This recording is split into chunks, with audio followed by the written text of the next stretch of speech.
मी आत्ता जे बोलतोय हे केवळ ज्यांचा मेंदू आणि मन शाबूत आहे त्यांनीच ऐका. बाकी अंध भक्तांनी हा व्हिडिओ बघू पण नाही, हा त्यांच्यासाठी नाही पण. घटना क्रमांक 1.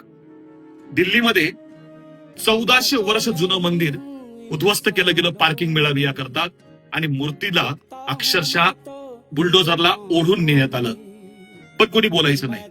पण हीच गोष्ट जर पूर्वी सत्तेत असणाऱ्या आम आदमी पक्षाने केली असती तर आज देशामध्ये काय झालं असतं याचा विचार फक्त तुम्ही करा. घटना क्रमांक 2. महाराष्ट्रातल्या भंडाऱ्यामध्ये एका राजकीय पक्षाच्या उमेदवारानं छत्रपती शिवाजी महाराजांच्या गळ्यामध्ये पक्षाचा गमछा बांधला, त्याच्या डोक्यावर पक्षाची टोपी घातली.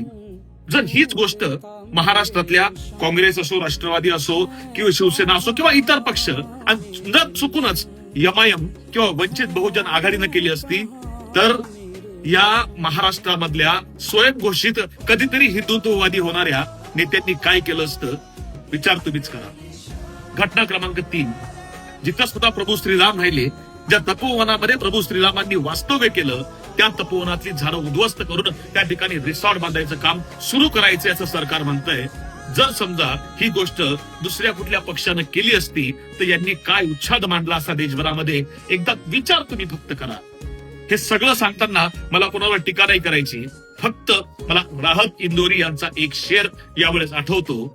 लगेगी आग तो आएंगे कई घर सदमे, यहाँ पे सिर्फ हमारा मकान थोडी आहे, प्रत्येकाची वेळ येणार आहे, प्रत्येकाची. धन्यवाद. जय हिंद, जय महाराष्ट्र.